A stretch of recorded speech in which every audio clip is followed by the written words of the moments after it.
Pengakuan mengejutkan. Ketua Komnas HAM duga istri Verdi Sambo eksekutor lain penembakan Brigadir J. Namun seperti biasa, sebelum kita lanjut, mohon subscribe channel ini agar kalian tidak ketinggalan berita viral dan terbaru seputar channel ini. Kalau sudah, mari kita lanjut.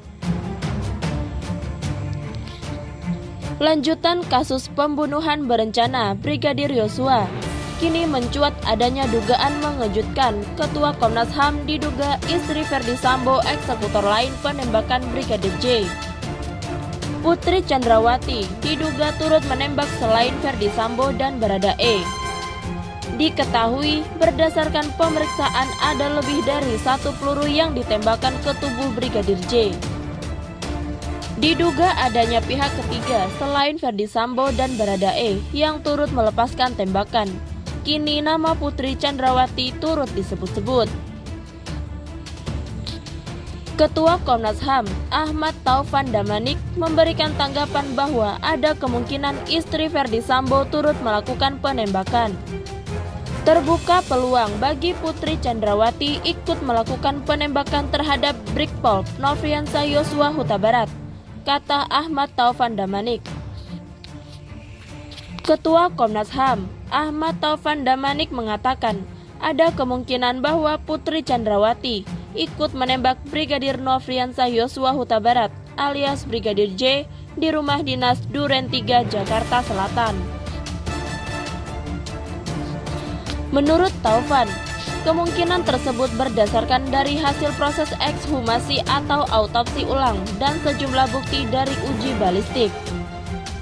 Uji tersebut membuktikan bahwa lebih dari 1 peluru yang mengenai tubuh Brigadir J. Tak mungkin dari senjata yang satu, pasti dari lebih dari 1 senjata, bisa lebih dari 2 senjata. Makanya saya munculkan juga ada pihak ketiga, kata Taufan.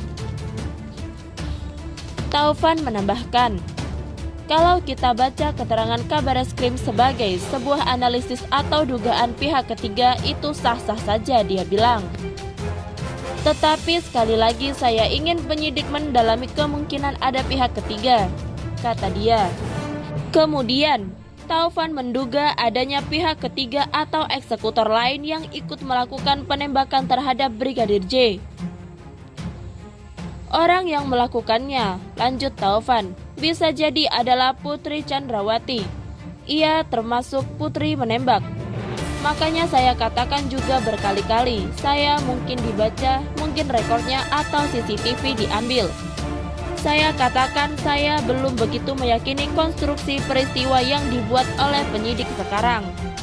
Karena masih bergantung dari keterangan demi keterangan, ujar Taufan. Pihak Taufan juga mendorong penyidik untuk mendalami sejumlah bukti yang sudah ditemukan itu.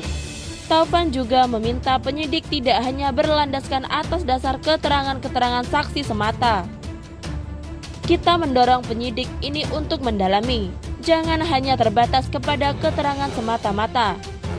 Mereka katakan ada bukti lain, sebab begini, ada satu problem yang luar biasa di situ, yakni dihilangkannya CCTV di dalam rumah, kata dia.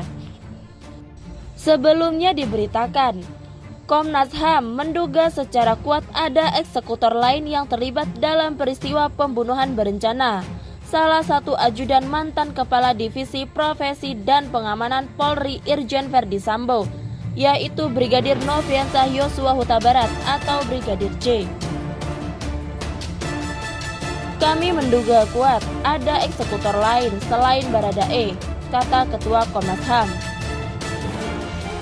Dugaan tersebut terungkap dari hasil autopsi ulang atau ekshumasi jenazah Brigadir J.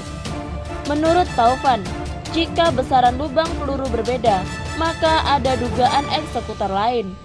Tunggu saja hasil autopsi ulang dan uji balistik. Kalau terbukti besaran lubang bekas peluru di tubuh Joshua adalah karena jenis peluru berbeda, maka pasti eksekutornya bukan hanya E, ujar Taufan. Ahli hukum pidana Firman Wijaya menyinggung soal hasil lie detektor dikhawatirkan akan menjadi bias hingga mengaburkan siapa yang menjadi pelaku utama. Atas dasar itu, dapat berimbas kepada Baradae, juga selaku pelaku penembakan yang diketahui otak pembunuhan atau dalangnya adalah Irjen Verdi Sambo. Roni Talapesi yang hadir sebagai narasumber di program 2 CCTV One menjawab tentang hal yang bisa membahayakan kliennya. Prinsipnya klien saya sudah konsisten. Perlu kita ingat bahwa keterangan saya inilah yang membuka apa yang terjadi. Sama kita garis bawahi klien saya adalah saksi mahkota, perannya sangat penting, ujarnya. Kuasa hukum Baradae menjawab soal kemungkinan biasnya dari lie detector itu yang bisa merugikan kliennya.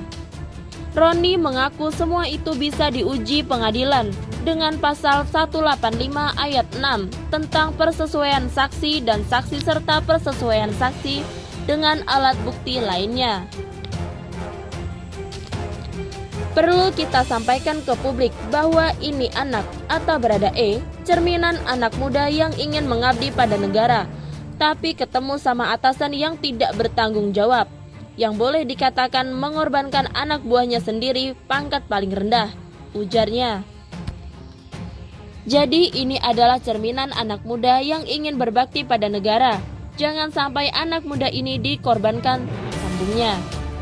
Roni menyebutkan berharap pada penegak hukum yang lain seperti JPU dan hakim dengan mengaku hasil dari tes psikologi Baradae yakni religius. Bagaimana menurut pendapat kalian? Tulis pendapat kalian di kolom komentar. Salam, terima kasih.